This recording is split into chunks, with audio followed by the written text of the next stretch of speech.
has happened in the Parliament and where we're at, because there's one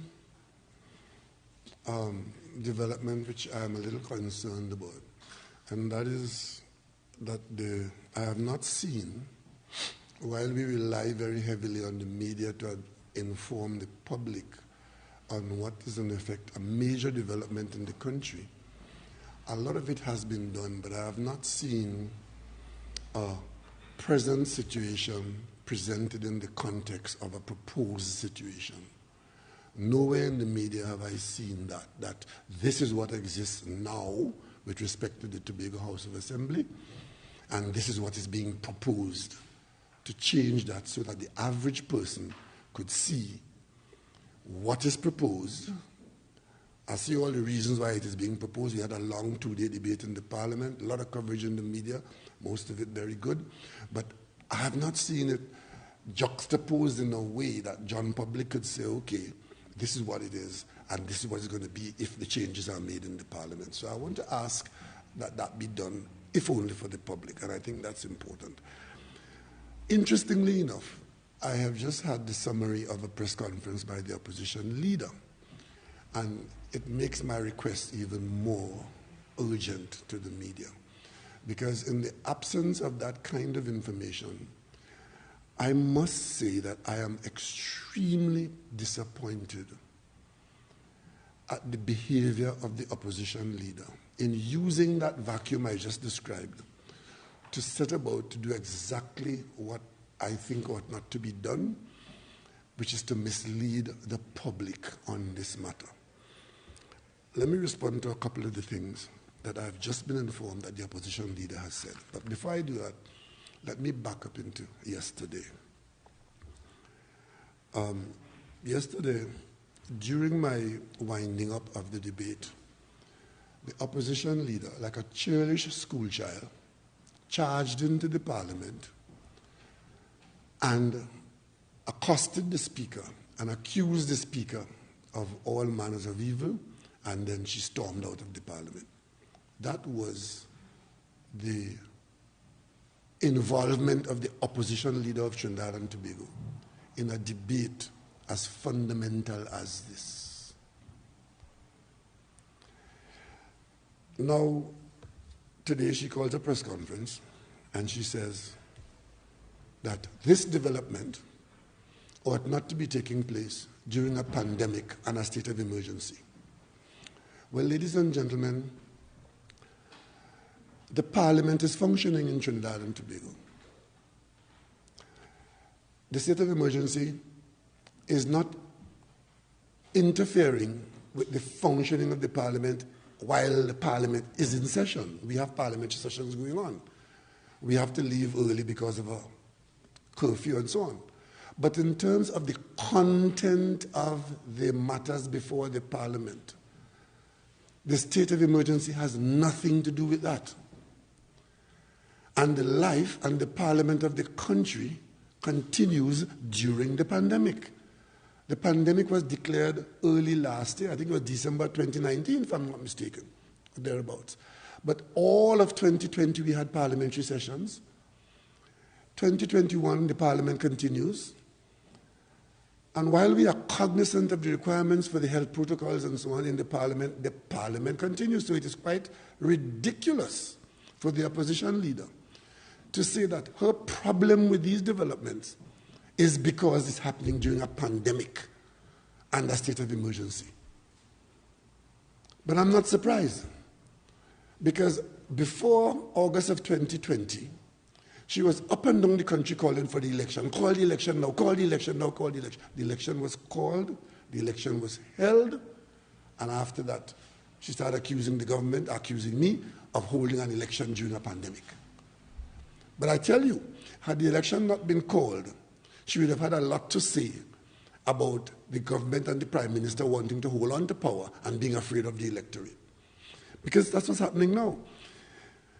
Yesterday, when I was called upon to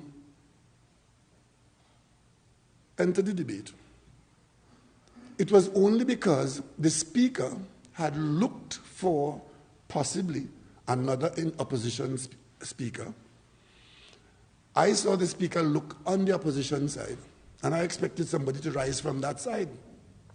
Because the arrangements in the House are that I think you have 7 on their side and 8 on our side at any one time. That is our response to the protocols in the House. It is not the fault of the government or the speaker if in organizing their business in their leaderless way, at that time when the speaker looks to the opposition for a speaker, that nobody was there who was in a position to rise. Or there was no one there who indicated an interest to speak. Who was there, as far as I'm aware, had already spoken. Or if they choose not to speak. But the bottom line is, the speaker did look to get a speaker on their side and nobody rose. It is the normal scheme of parliamentary business that the speaker will then look to the other side. And looking to the other side, on our side, the speaker saw me indicating that I would speak. And I was scheduled to wind up the debate. And if there was nobody else, because we had no more speakers as far as we were concerned, and the opposition presented nobody else, so you would have seen in 2 press conferences yesterday evening and this morning, the opposition leader could not say that the speaker prevented Mr. X or Mr. Y from speaking, who wanted to speak, or the speaker curtailed somebody's speech, or the speaker excluded somebody on their side, because it didn't happen. The calling of the press conference yesterday and the storming out of the parliament was because my time was extended, not that I was unauthorized to be on the floor, that it was extended. And how does one extend any speaker's time? You put a motion to the House. A motion to the House is put. We don't need the permission of the opposition to put a motion to the House. The leader of government business thought it was important enough for me as Prime Minister to say some more to the country on this matter and asked the House by way of a motion. The motion was put to the floor. It was voted upon. And surprise, surprise, the government majority carried the motion. That is how Parliament functions. So I don't know what is the complaint of the opposition leader except that her own disgraceful and delinquent conduct was now stark because the motion to the House allowed me to continue. But the bottom line was, here was this debate concluding, this far-reaching debate, and the opposition leader didn't even spend, how much time she spent in the House? A minute to curse the speaker. And the day before she passed through, to say, here I am, and left. And that was her way of dealing with this very important matter. That is not my business. That is the UNC business and the country's business. But I said the Parliament functioned properly. We indicated what we were going to do. We indicated 2 days of debate. And we did have 2 days of debate. I can't hold myself responsible for the content of what is put into debate other than my members and myself. We are not going to speak for the content of the opposition. Well, we had 2 days of them saying over and over and over and over about the consultation, which eventually the speaker intervened and indicated them about tedious repetition. But today now, Rowley hijacked the debate. I plead not guilty. I hijacked no debate. I had a team, I led a team on the government side, and a number of my members spoke in the debate. And at the end of the second day, when the speaker looked on my side, and I was available to speak, I rose to speak. And I was allowed to speak as is my right. So I hijacked no debate. And of course, it is being said today that I'm mortally afraid of a UNC person speaking after me. Really? To say what? To say what? What am I afraid of? Did I say anything yesterday which was has been or could be contradicted by any truthful statement coming from their side.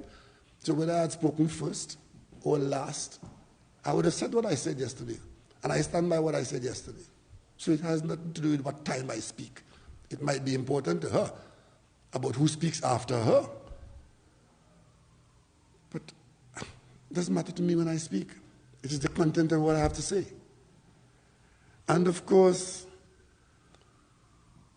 call a press conference today to say, I boof Duke, Hochoy, Farley, and the opposition. I seem to recall the only time I spoke about Watson Duke yesterday was to repeat what Watson Duke said about the PDP's position on secession. The opposition leader taking issue with that.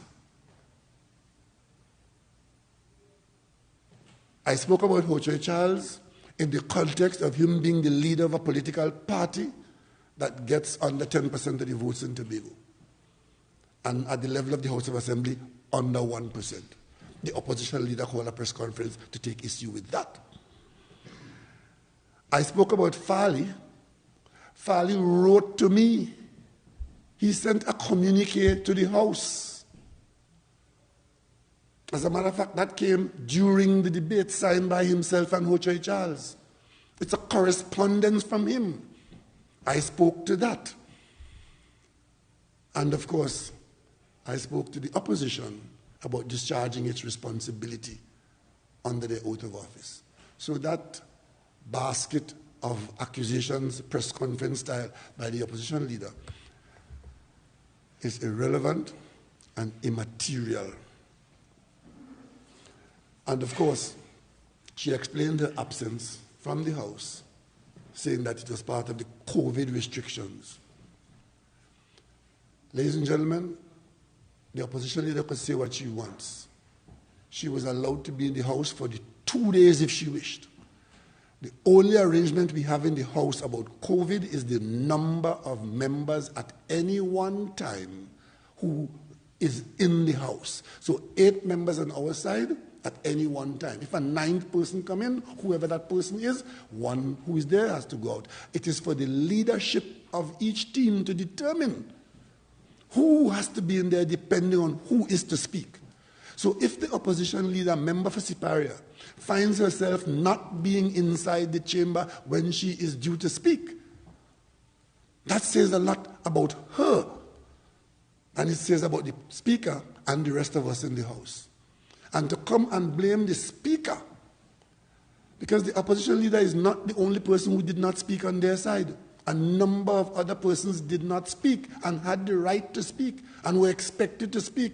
It is they who choose not to be in the chamber when it was their turn to speak.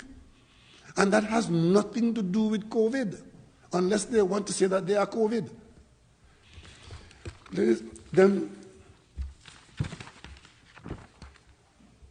it is said that I told you about the vacuum that existed because of nobody comparing existing with a future held in the bills.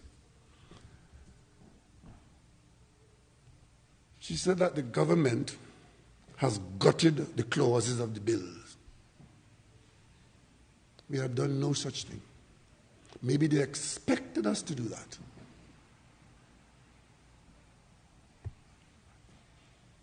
And that there are parts deleted that leave the people of Tobago with nothing.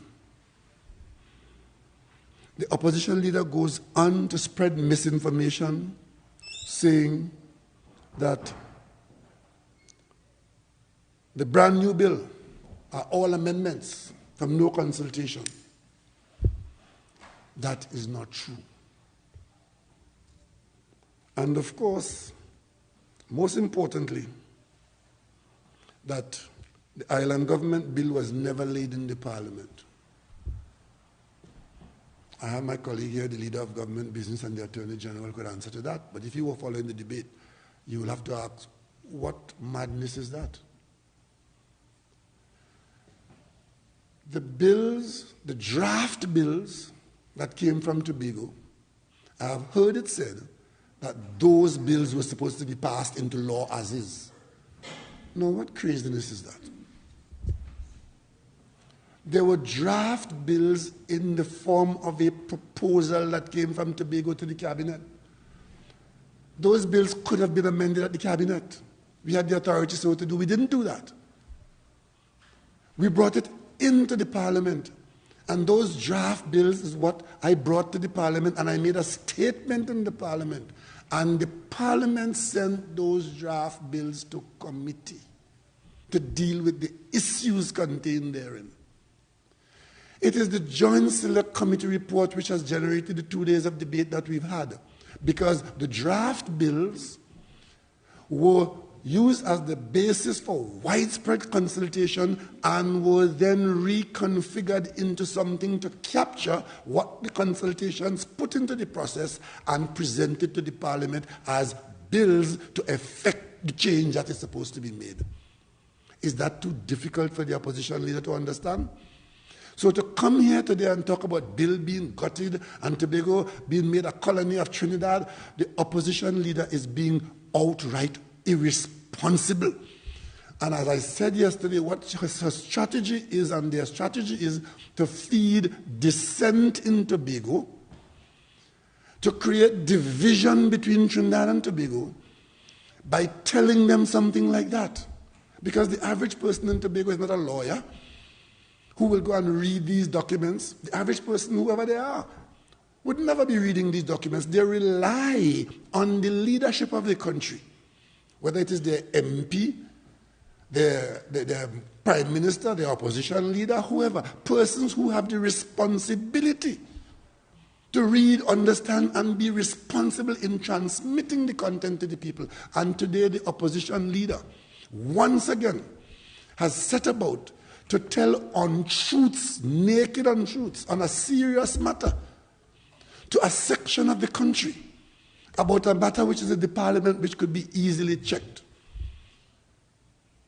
The bills, contrary to what she said in the press conference today, in furtherance of her ridiculous conduct yesterday and her delinquency yesterday in the parliament, I want to tell the people of Tobago, people of Trinidad, and the people of the world that the two bills that came to the parliament, one, a bill to amend the constitution of Trinidad and Tobago, to entrench in the constitution by special majority the existence in Tobago of an autonomous executive body, remains intact and is alive and well in the committee of the Parliament of Trinidad and Tobago.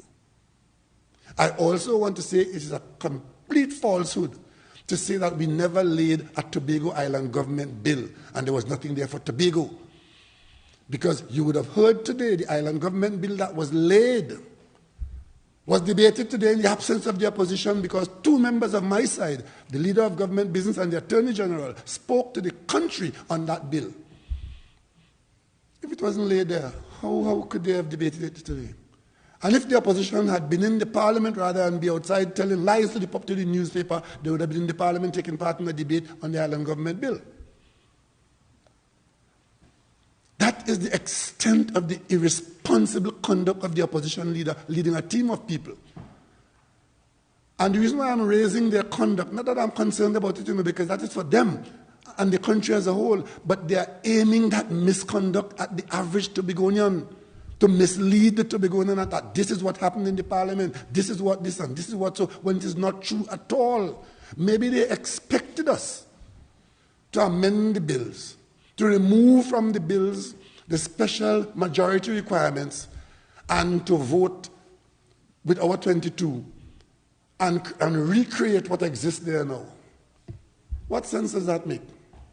What sense does it make to remove the advance step that we had put in the new bills, take out the special requirements, use the simple majority and recreate the THA that already exists? And the opposition leader expects that we would have done that. We have not done that. But she calls a press conference and says that we have done that. That's what you call anticipation. But she was wrong. We have not done that. And I repeat what we have done. We had a 2-day debate on all these matters. And whether we agree with each other or not, the record of the Parliament is there for all time as to what was said. But most importantly, what I really call this press conference to say to you today is that for the first time, after a debate in the Parliament, after a long period of 7 years of consultation on this issue of internal self-government, everybody in this country now has a written documentary form in legal position as to what self-government for Tobago could be. The offering of what could be, the expectation of what is wanted went off through the debate and the consultation. A joint select committee of the Parliament of Trinidad and Tobago, not the PNM, not the UNC, but it has so far been signed by the PNM side, by the independent group. It has not been signed by the opposition. And the opposition is needed because the 22 votes of the PNM cannot do it. And it cannot get to the Senate to get even a single independent vote in the Parliament. The independents signed the report of the committee. But because it is not now going to get past the House, the independents in the Senate cannot touch it. And the only way these bills are going to grow beyond where they are alive and well now in committee is if the opposition decides to take a position on even a clause. Because after 2 days of debate, not a single line of amendment has come from them, and they have not taken issue with a single item of offering. But instead of that, you had the leader coming out today and calling a second press conference, misleading the public that the government has taken out the guts of what was in the bill and offered Tobago nothing, and using terms about colonial master and oppressing Tobago and all of that, which is completely the opposite of what has happened. What has happened is that the bill that offers Tobago lawmaking powers and all other powers, that bill is still alive and well in the Parliament, waited to be voted upon. But something was said here today in the press conference about asking for 2 more weeks. Well, the Parliament goes on recess. The Parliament goes on recess next week. Right? And the bills are in committee, and they will remain in committee, alive. And we come back here in September, and those bills can die when the Parliament dissolves at the end of the year, or we can ask that they be extended into the next term, waiting for a day when there's enough parliamentarians in the Parliament who want to give Tobago what the bills contain. So contrary to what the opposition leader is saying, that there's nothing on offer, there's a huge amount on offer there to be agreed upon by more than 22 people in the Parliament. And that is where we're at. But the progress that we have made is that all these years, internal self-government has been a nebulous term. What exactly does that mean? How does that impact on our constitution?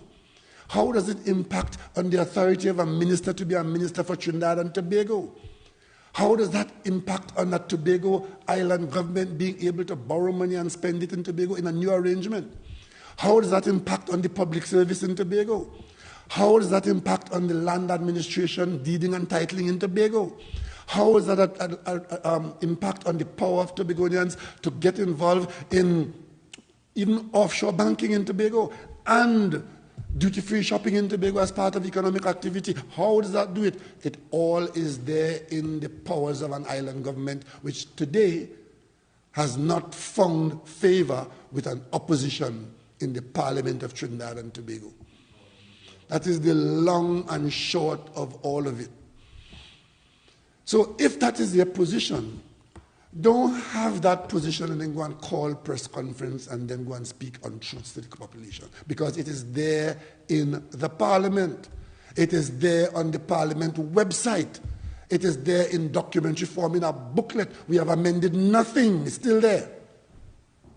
Because we said to Tobago, I was in Tobago 2 Mondays ago, I think it was, and I said to Tobago on the media, our 22 seats cannot do it.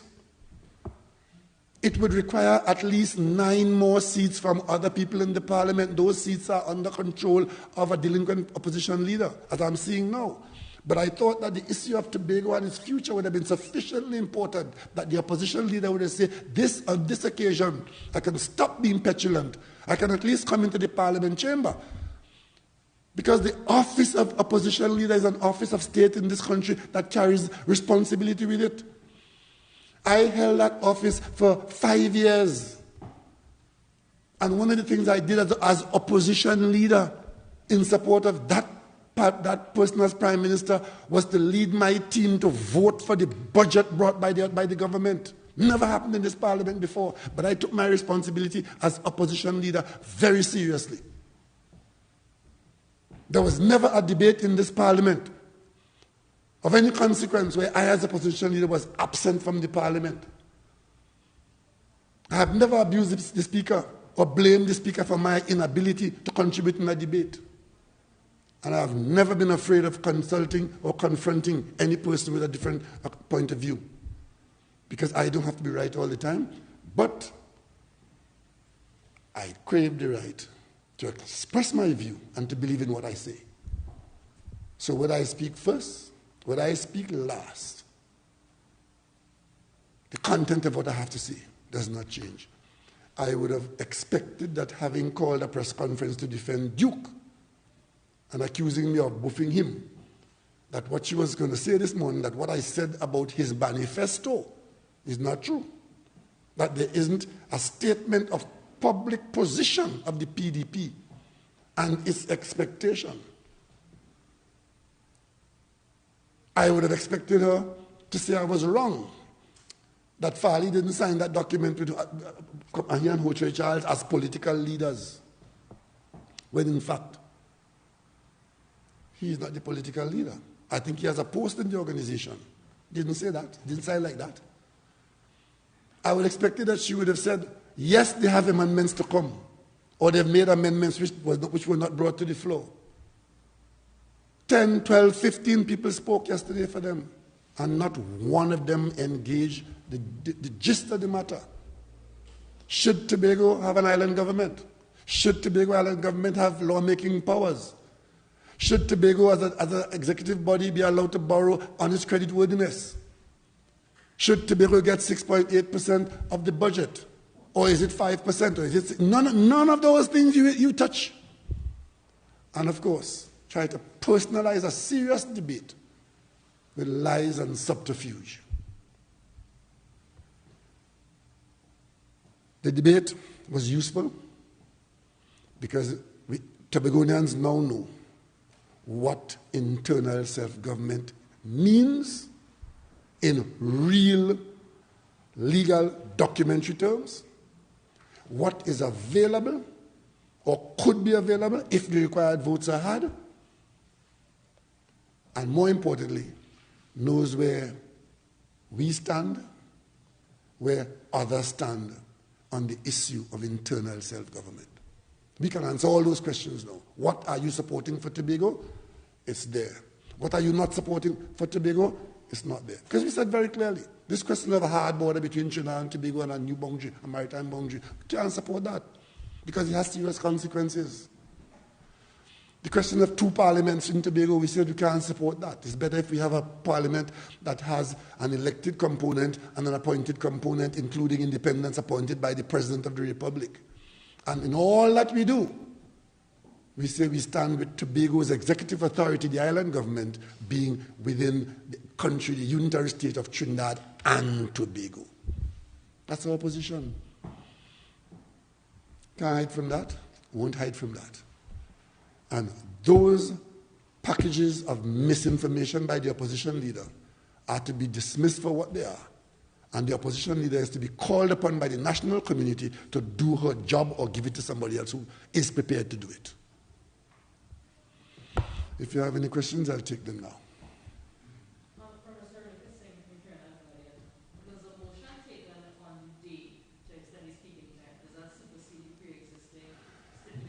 Oh, yes, I'm glad you mentioned that. There's an underpinning of parliamentary action and procedure. It says Parliament regulates its own business.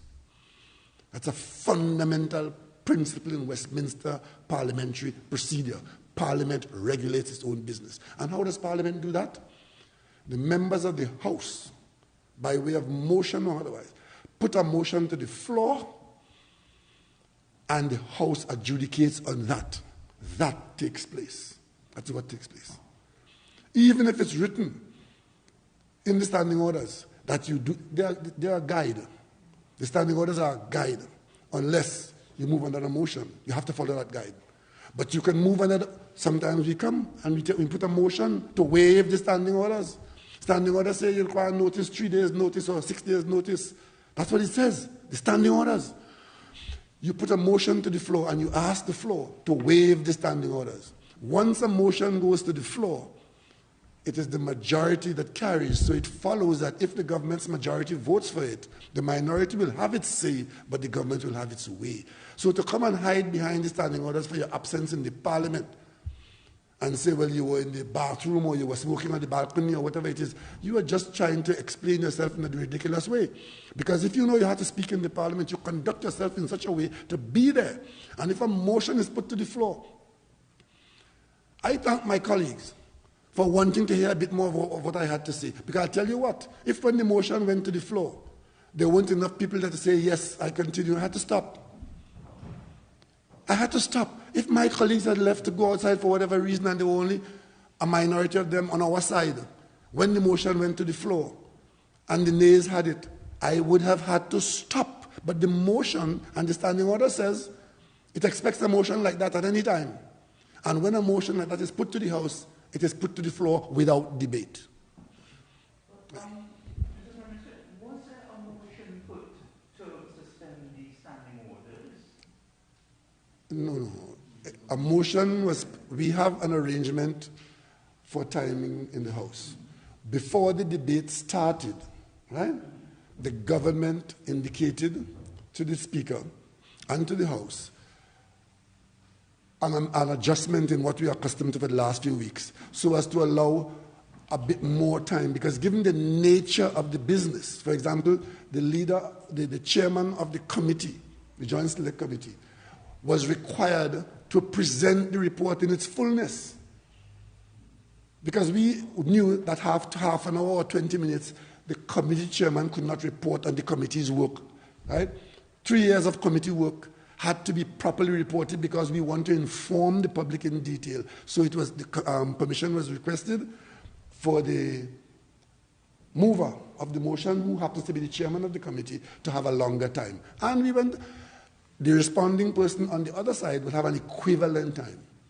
They took as long as they wanted. So we didn't want that our speaker took 90 minutes or 2 hours, whatever, and the other person had 45 minutes or half an hour. We said equivalent time.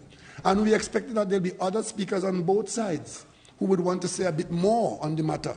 So we made provisions for 90 minutes and 60 minutes, and of course the leaders on both sides will decide how that is used. And it stands for every one of us, even those with the 2 hours and the 90 minutes and the 1 hour and the 20 minutes. The provision is there that if you want an extension for any one of those speakers, you put a motion to the floor. So somebody who was falling to 20 minutes, if at the time when they were speaking, they were in the middle of something and the House felt we want to hear more about that, you put a motion to the floor to extend it for whatever time you ask, 10 minutes, 20 minutes, an hour. That is what is there. So for the opposition leader, SC, MP, to come and say that that is a problem, that is a non-issue. And then having said that as a non-issue, goes on now to make a whole treatise of lies about what the government did with this bill and that bill and to Tobago and so on and so on and so on. It is ridiculous. At any point in time, as a speaker on the floor, a motion could be put to ask the House to extend the speaker's time. You look at the U.S. Congress and you would see people talking. They might have 5 minutes or 3 minutes to talk. When they're almost finished, they only have half a minute left. One of the other persons asks, you see it, you take a minute from somebody else. And the person could end up talking for 10 minutes. Because if what they're saying is of interest or of import to be heard and the rest of the House wants it, the chair allows a minute from that person. So that person, when that other person comes to talk, instead of having 3 minutes, you have 2 minutes because you ceded a minute to somebody else. So let us not mislead our children. And the opposition leader must not be allowed to call press conference here and disturb the whole country with all these untruths. I mean, when the MP from Couva South intervened to make some statement, the Speaker had to point out to him the standing order says these motions are put without debate. You can't debate it. If you're asking for extra time for anybody, it is to be put without debate. And of course, the last point I want to make is that while the opposition leader is talking about abuse of Parliament and abuse of the standing orders, who abused standing orders yesterday? She barged into the House. That's the first abuse. Nobody was sure for the whole 2 days. Barged into the House, stood while the Speaker is standing, and faces down the Speaker, making accusations and indignations while she is standing as the Speaker is standing. That is an abuse of the Parliament. That is disrespectful. She's not only delinquent, but she's disrespectful. And then comes outside now and says she has no confidence in the Speaker. It is more an issue of whether her supporters have confidence in her. To be absent from the Parliament for 2 days and then barge in while the motion is being wound up, to take issue with the Speaker about an extension on a Speaker's time that is provided for in the standing orders, and standing there facing down the Speaker. Her conduct is what? Is an abuse of the Parliament. And her conduct outside talking to you, the media, and attempting to mislead Tobagoans and Trinidadians about what is in or not in the bill, that is an abuse.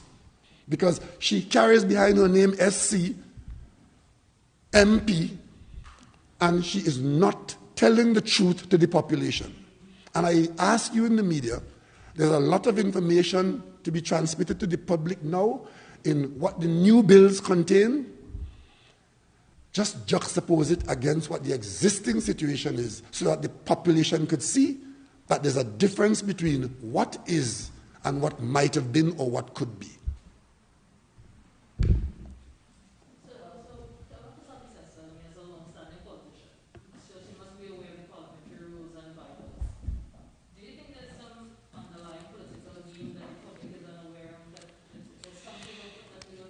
That is not for me to answer. All politicians have, matters that you could inquire about, and I have no problem with that. I have no problem with that.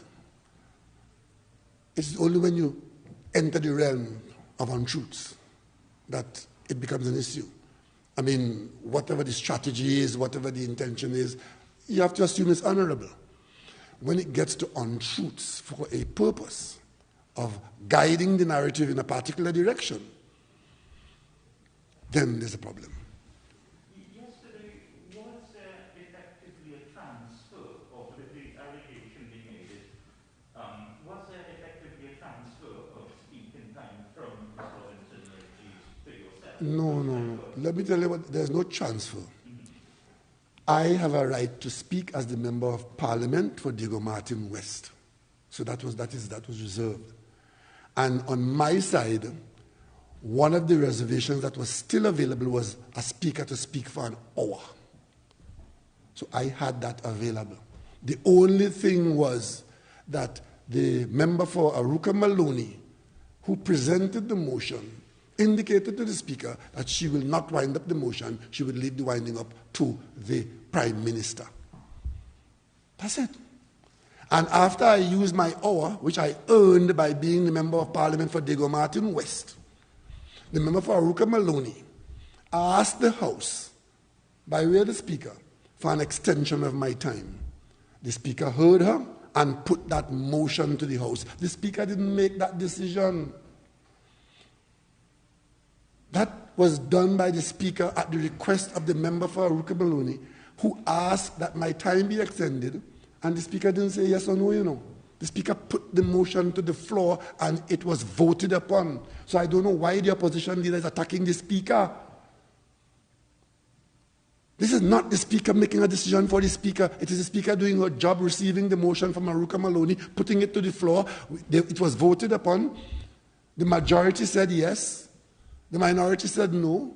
The Speaker gave it to the majority. That was the carrying part of it, because the majority is the majority. And that is all. The opposition leader must not be allowed to twist that into some wrongdoing on the part of the Speaker, on my part, or the part of the member for Maloney. This is normal parliamentary practice, and that it is not the first time in our parliament or in any other Commonwealth parliament where an extension of time has been granted. I seem to remember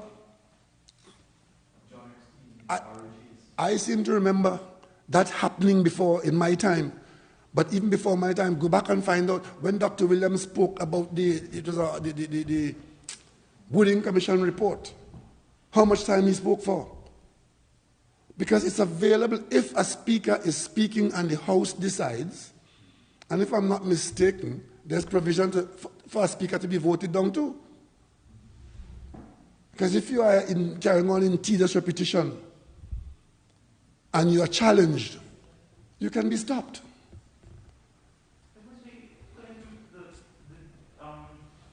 It's only when a bill is critical of the government that the government can now switch around its speakers to defend. No, there's a provision that says that if a motion is critical of the government and a motion is moved and the proceedings of the motion is critical of the government, a minister could always speak after the mover of the motion.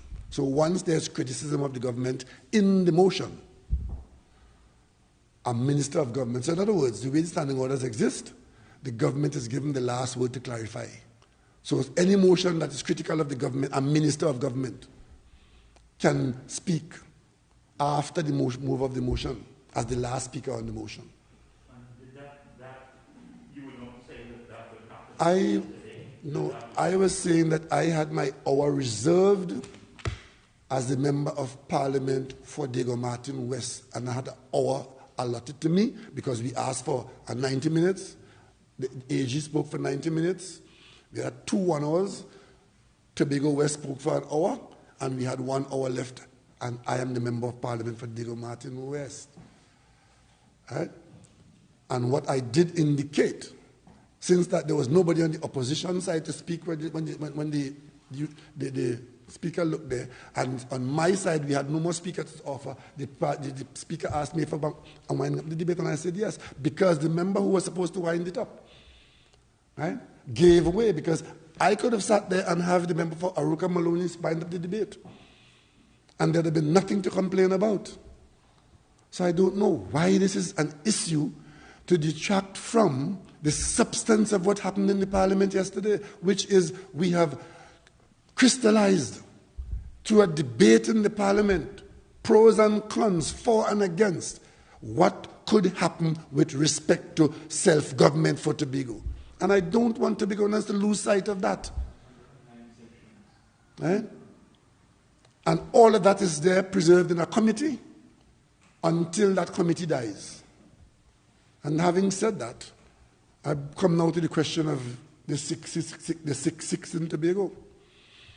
I had met with the elected 12 people in Tobago in January, and I told them about this day when this committee would report to the Parliament and would make recommendations, one of which is to have 15 seats in the Assembly to be elected by the population in Tobago. And I told them then, if we get to that point, if they didn't before find a mechanism to work together in Tobago, some people call it sharing power, if you didn't find a mechanism, by the time we get to this point, there's going to be a mechanism. But of course, it's now in committee. And the question is, whether goes Tobago. In the current arrangement, I've heard it said that the PNM is holding on to power in Tobago, and they want to bully Tobago and rule Tobago without accountability. Nothing is further from the truth. So this bill now being in committee, we will take every action that is required to get Tobago to the polls so that the Tobago people can elect an executive, and that executive, right, whoever that might be, would be in a position to speak for Tobago in a way that is not clear now. Because the people who are speaking for Tobago now, according to the opposition, are not really authorized to speak for Tobago in that way. The elected representatives in Tobago are not the names called here in the parliament. Apparently, to get your name called here by the opposition, you have to be a PNM hater or a PNM transmitter of some kind, or known to be anti-PNM. Right? So that is not what we are about. Right? So let us, leave here knowing that we will not leave Tobago in limbo where the incumbents remain, because as of now, if Tobagoans don't go to the polls, what is going on then is going to continue. And we don't want that to continue more than anybody else. As a matter of fact, from day one, we were of the view that the solution has to be in going back to the polls. So that's where we're at. So if you have to summarize where things are now, so the bill is in committee. Both bills are in committee as they were presented to the House, contrary to what the opposition leader has said. They are in committee with the provisions for giving Tobago some significant improvement in its autonomy in the form of an island government with all the powers that go with that and the restrictions that go with it. I've heard it said that we, imagine the opposition leader and tell the press, we have taken out 51 sections from the existing bill, and as a result of that, we have created a new situation which is worse than Act 40 of 1996. Now, this is a senior counsel speaking to the country. And Giuliani just lost his license, got his license suspended in New York as an officer of the court for not speaking the truth. I don't know if that applies in Trinidad and Tobago, but this is what a senior counsel is doing. One expects that a senior counsel would be responsible to the national population. So when such a person speaks, you could be reasonably sure that what they're saying either makes sense, but it must first and foremost be truthful. So could you just recap where the bill is in committee, the House goes with two bills in committee, the House goes on recess. No, we still have more business to do before going on recess. Okay. But the bills will be in committee while we are on recess. Right?